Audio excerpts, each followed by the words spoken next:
আচ্ছা চন্দন দা, কার ইন্স্যুরেন্সটা কি? কার ইন্স্যুরেন্স, হ্যাঁ। যেটাকে আমরা বাংলায় বলি গাড়ির বীমা।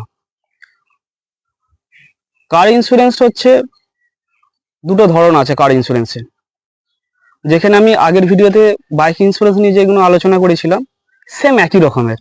ঠিক আছে, আমি তবু বলছি কার ইন্স্যুরেন্সের যেই ধরনগুলো থাকে ইন্স্যুরেন্সের, সেটা হচ্ছে ফার্স্ট পার্টি কাকে বলে, থার্ড পার্টি কাকে বলে, ঠিক আছে, আইডিবি কাকে বলে, তোমার হচ্ছে আরটিআই কি, এই সমস্ত চারটে বিষয় নিয়ে আলোচনা করব।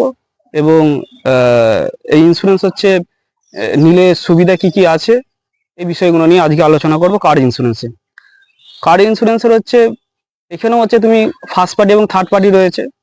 যেটা ফার্স্ট পার্টিটা হচ্ছে যেটা হচ্ছে তোমার একটা প্যাকেজ অফ পলিসি, যেটা তুমি নিলে তোমাকে থার্ড পার্টিটা নিতে হচ্ছে না, একই রকম বাইক ইন্স্যুরেন্সের মতো। আর থার্ড পার্টি তুমি যদি নাও, সেখানে হচ্ছে তোমার গাড়ির যদি কিছু ক্ষতি হয় অ্যাক্সিডেন্টে, সেখানে তুমি কোনো ক্লেম পাবে না। হ্যাঁ, তোমার গাড়ি, তোমার থার্ড পার্টি আছে, তোমার গাড়ি দ্বারা অন্য কারোর ক্ষতি হয়েছে, সেখানে ক্ষতিপূরণটা তোমার কোম্পানি দেবে। এবার হচ্ছে এখানেও ফার্স্ট পার্টিতে হচ্ছে, ফার্স্ট পার্টি একটা হচ্ছে ইন্স্যুরেন্স হচ্ছে বেসিক একটা প্যাকেজ। ঠিক আছে, এই প্যাকেজের মধ্যে তোমার যদি এই প্যাকেজ নেওয়া থাকে এবং তোমার গাড়ি যদি অ্যাক্সিডেন্ট করে, এখানে কিন্তু তুমি সমস্ত কভার 100% পাবে না। এখানে তোমাকে বাম্পার টু বাম্পার যেটা বলে থাকি, বা হচ্ছে জিরো ডেফিসিয়েন্সি, এই যে অ্যাডভান্স অপশনটা আছে, এইগুলোকে অ্যাড অন করতে হবে। তবেই তুমি কি করবে, সমস্ত যে অ্যাডভান্স অপশনগুলো আছে, অ্যাড অনগুলো আছে, সেগুলো তুমি নিতে পারবে এবং তুমি 100% ক্লেম পাবে। 100%ই তোমার হচ্ছে গাড়ির অ্যাক্সিডেন্টে যে খরচাটা হবে সেটা কোম্পানি দেবে, বীমা কোম্পানি দেবে। যেমন এখানে হচ্ছে তুমি যদি ফার্স্ট পার্টি তুমি যদি হচ্ছে নিয়ে রাখো, ফার্স্ট পার্টি নিয়ে রেখেছো এবং হচ্ছে জিরো ডেফিসিয়েন্সি অপশনটা যেটা আছে সেখানে যদি অ্যাড অন করে রাখো, যেখানে হচ্ছে রোড সাইড অ্যাসিস্ট্যান্স, এরকম হয়ে যায় অনেক। যে সমস্ত ফোর হুইলার গাড়িগুলো হয়, এমন জায়গায় অ্যাক্সিডেন্ট হয়েছে এবং যদি খুব খারাপভাবে অ্যাক্সিডেন্ট হয়, যে গাড়িটা চালানোর মতো অবস্থাতে নয়, ঠিক আছে, সেইখানে কি করবে, তোমার যদি হচ্ছে রোড সাইড অ্যাসিস্ট্যান্সটা থাকে, সেখানে কি করবে, তোমার ক্লেম যে তোমার যে বীমা কোম্পানি আছে, তাদেরকে তুমি যদি মেল করো বা কন্ট্যাক্ট করো, তারাই হচ্ছে তোমার যে যেগুলো যে ক্রেনটা থাকে, ক্রেনে করে সেই গাড়িটাকে সেই ওয়ার্কশপ বা গ্যারেজেতে নিয়ে যাবে, নিজের খরচটা সেটাও বীমা কোম্পানি দেবে। ঠিক আছে, এবার এমনও জায়গা থাকে যেগুলো হচ্ছে এমনই জায়গা যেখানে তোমার নিকটবর্তী কোনো গ্যারেজ বা ওয়ার্কশপ নেই। সেখানে কি হয়, তোমার যদি হচ্ছে ওই গাড়িকে নিয়ে যেয়ে সেই জায়গায় নিয়ে যেতে হয় কোনো ক্রেন, সেখানে তোমাকে অ্যাডিশনাল কিন্তু হচ্ছে তোমাকে আবার এক্সট্রা চার্জ দিতে হয়। এইখানে আবার একটা অপশন আছে, যে তুমি হচ্ছে রোড সাইড অ্যাসিস্ট্যান্সটা আরো একটু অ্যাডভান্স কিছু অপশন থাকে, সেগুলো নিলে সেগুলোর খরচাগুলো তোমাকে বীমা কোম্পানি সমস্ত কিছু দিয়ে রাখে। আর একটা যেটা থাকে সেটা হচ্ছে ইঞ্জিন প্রোটেকশন কভারটা।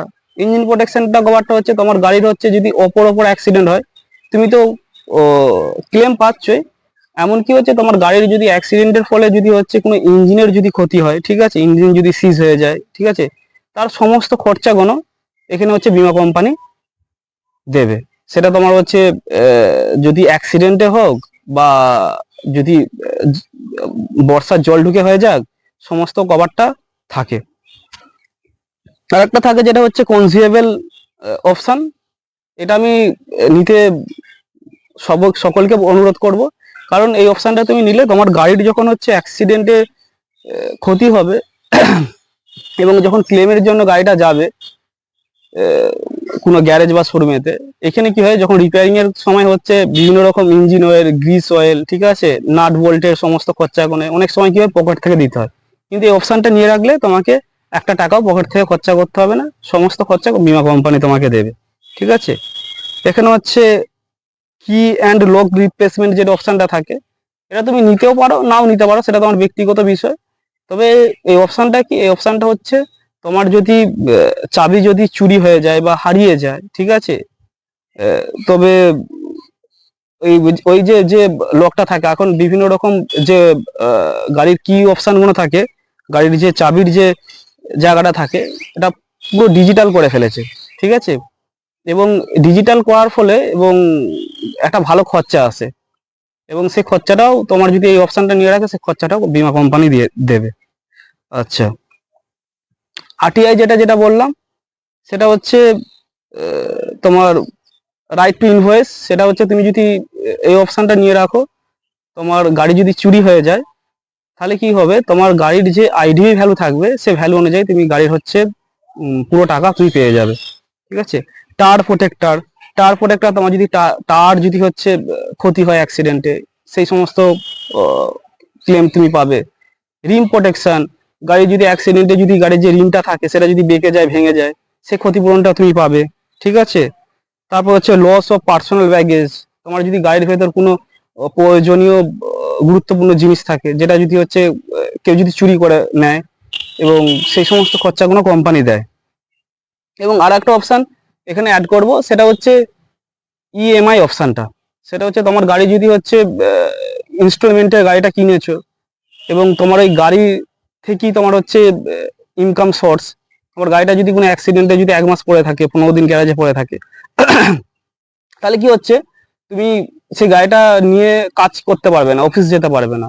তুমি যদি হচ্ছে ইএমআই অপশানটা নিয়ে রাখো, সেটা হচ্ছে গাড়িটা যদি হচ্ছে 7 দিন বা 15 দিনের একটা ওভার টাইম পিরিয়ড শেষ হয়ে যায়, সেখানে বীমা কোম্পানি তোমার ইএমআইটা দেয়। ঠিক আছে। এই সমস্ত অপশানগুলো থাকে, আরো কিছু অপশান থাকে যেগুলো হচ্ছে তুমি যখন একটা অ্যাডভাইজারকে দিয়ে বা কোম্পানির থ্রুয়ে যখন করবে, সমস্ত কিছু তুমি জানতে পারবে, দেখতে পারবে। তবে তুমি আমি হচ্ছে বিশেষ করে যারা হচ্ছে ইন্স্যুরেন্সের বিষয়ে নলেজ নেই, বা ইন্টারনেটটা অতটা খুব ভালোভাবে ইউজ করতে পারে না, তাদেরকে বলবো যে অনলাইন না পলিসি করতে। কারণ অনেক কিছু অপশান থাকে, অ্যাড অন অপশান থাকে, যেগুলো হচ্ছে তুমি ইগনোর করে চলে যাও। ঠিক আছে। কিন্তু যখন একটা অ্যাডভাইজারকে বলবে, তোমার রিকোয়ারমেন্ট অনুযায়ী সমস্ত অপশানগুলি সে রাখবে, আর সমস্ত যা কিছু অপশান অ্যাড অন থাকবে সে সমস্ত কিছু দেবে। তাহলে হচ্ছে আমরা কি করলাম, ইন্স্যুরেন্স অফ টাইপ আলোচনা করলাম, আরটিআইটাও আলোচনা করে দিলাম, আর হচ্ছে আইডিবিটা হচ্ছে আলোচনা যেটা বাকি আছে। আইডিবিটা হচ্ছে তোমার হচ্ছে ইন্স্যুয়ার ডিক্লেয়ার ভ্যালু, তোমার হচ্ছে গাড়ির একটা ম্যানুফ্যাকচারের পর যখন শোরুমে আসে, সেই শোরুমে হচ্ছে যে ভ্যালু, শোরুমে আসার পর সেই এক্স শোরুম প্রাইসে তো তোমার ইন্স্যুরেন্সটা করবে না, এবং যেটা হচ্ছে তোমার হচ্ছে আইডিবি ভ্যালু হয়, তার উপর ইন্স্যুরেন্সটা হয়, যেটা হচ্ছে ইন্স্যুয়ার ডিক্লেয়ার ভ্যালু। তোমার হচ্ছে 6 মাসের যদি গাড়িটা যদি হচ্ছে 0 থেকে 6 মাসের মধ্যে থাকে, গাড়িটা হচ্ছে ভ্যালুয়েশনটা 5% কমে যায়। যদি গাড়িটা হচ্ছে এক 1 বছরের মধ্যে থাকে, তাহলে সেটা 15% গাড়ির ভ্যালুয়েশন কমে যায়। যদি গাড়িটার হচ্ছে 1 থেকে 2 বছরের মধ্যে থাকে, গাড়িটার ভ্যালু 20% কমে যাবে। যদি হচ্ছে গাড়িটা হচ্ছে তোমার 2 থেকে 3 বছরের মধ্যে থাকে, সেখানে তোমার 30% ভ্যালুয়েশন কমে যায়। যদি তোমার গাড়িটা হচ্ছে 3 থেকে 4 বছরের মধ্যে থাকে, 40% গাড়িটার ভ্যালু যে মূল্যটা থাকে সেটা কমে যাবে। যদি গাড়িটা তোমার হচ্ছে 5 বছর পুরনো হয়ে যায়, তাহলে গাড়িটার যে ভ্যালুটা থাকবে সেটা হচ্ছে 50% কমে যায়। আর যদি হচ্ছে 5 বছরের গাড়ি, তোমার গাড়িটার দাম হয়তো 10 লাখ টাকা, 5 বছর পুরনো হয়ে গেছে, তখন গাড়িটা 10 লাখ টাকার দামটা থাকবে না, সেটার দামটা হয়ে যাবে 5 লাখ টাকা। এটাই হচ্ছে আইডিবি ভ্যালু। আর ক্লেমের দিকটা বলবো, ক্লেমের দিকটা এখন সমস্ত কোম্পানি, কর্পোরেট কোম্পানিগুলো খুব ফাস্ট এবং ডিজিটাল, ক্লেম নিয়ে কোনো রকম সমস্যা হবে না। তবু বলবো, যারা যদি কোনো গাড়ি অ্যাক্সিডেন্ট হয়, আমি বলবো যে গাড়িটার হচ্ছে একটা ছোট ভিডিও এবং ফটোকপি তুলে রাখতে, কারণ ওইগুলো তুমি যখন হচ্ছে ক্লেমের সময় খুব কাজে কাজে আসে। মোটামুটি কার ইন্স্যুরেন্সের যা কিছু বিষয়গুলো ছিল, বেসিক টু অ্যাডভান্স সমস্ত কিছু আলোচনা করলাম। যদি কোনো অপশন যদি রয়ে যায়, বা কোনো কিছু এমন কিছু বিষয় যেটা আলোচনা করতে পারিনি, আপনাদের যদি কোশ্চেন থাকে, অবশ্যই আপনারা কমেন্ট সেকশনে লিখে জানাবেন, আমি হচ্ছে আপনাদের সমস্ত প্রশ্নের উত্তর দেবো। আর আর ভিডিওটা বেশি করে বাড়াচ্ছি না, সো এখানে ভিডিওটা আমি শেষ করছি। আমার নাম চন্দ্রকান্ত মালিক, আমি ছিলাম ইন্স্যুরেন্স এবং ইনভেস্টমেন্ট ইউটিউব চ্যানেলে। আমি একজন ইন্স্যুরেন্স অ্যাডভাইজার এবং তার পাশাপাশি একজন ফাইন্যান্সিয়াল এক্সপার্ট। আপনারা সকলে ভালো থাকবেন, অসংখ্য ধন্যবাদ।